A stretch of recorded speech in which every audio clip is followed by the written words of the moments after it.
مساء الخير، أهلا وسهلا بحضراتكم في كل مكان. يسعدني التواصل معكم باستمرار. كنت أود الحديث عن السياسة، الاقتصاد، ولكن أيام رمضان أعتقد تحتاج إلى أن احنا نتكلم في موضوعات أخرى وجوانب تتعلق بالناس وسلوكياتهم وغير ذلك. فأنا استوقفني فضيلة الإمام محمد متولي الشعراوي عندما قال كلمة وقفت أمامها كثيرا، وعندما قال بالنص: من أكل بباطل جاع بحق. هذه الجملة التي ذكرها فضيلة الإمام استوقفتني كثيرا، وجلست أفكر فيها وأبحث فيها، فوجدت أن هذه الجملة أن هناك شخص يكون قد أكل شيء الحرام في فترة قوته، وعندما تأتيه الأموال يصاب ببعض الأمراض ولا يستطيع أن يأكل. الطبيب يمنعه من الوجبة الفلانية أو نوع الأكل الفلاني أو غير ذلك. فأنا أرى أن هذا الأمر يحتاج إلى نوع من التطهير، تطهير النفس من ذلك من خلال الصدقة. وأيضا حتى لا يكون كلامي شامل حوالين أنه كل اللي أصيبوا بأمراض أنهم أكلوا بالباطل، لكن هناك بعض الابتلاءات التي تصيب بعض الناس، وهذا الابتلاء سواء بالمرض أو غيره يحتاج أيضا إلى أن نطبق حديث الرسول عليه الصلاة والسلام: داووا مرضاكم بالصدقة.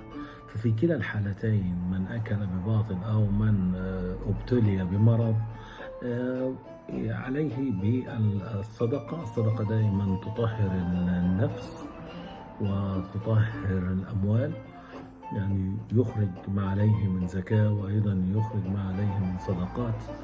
ومن أفضل الصدقات هي المياه، أو منح أو إعطاء ذو الحاجة أو الملهوف أو أي شخص من الفقراء والمساكين الذين نراهم في مختلف المجتمعات. الفقر موجود في كل دول العالم، ليس يقتصر على دولة بعينها. ليس هناك دولة كاملة غنية على الإطلاق، وليس هناك دولة فقيرة على الإطلاق، ولكن المجتمعات تختلف. هناك جزء منهم أغنياء وجزء فقراء، وهناك فئة متوسطة. فلنبحث عمن هو يستحق بهذه الصدقات ونعطيه الصدقات نطهر بها أنفسنا، وأيضا تساهم في أنها تشفي أمراضنا. فحديث الرسول عليه الصلاة والسلام واضح وصريح بأنه داووا مرضاكم بالصدقة. علينا أن نتصدق خاصة في هذه الأيام المباركة، وأن نبحث بأنفسنا عمن هم يحتاجون إلى هذه الصدقات وهذه الأموال ومن يحتاجون إلى أكل أو شرب أو غير ذلك، ونصل إليهم ونقدمه لهم،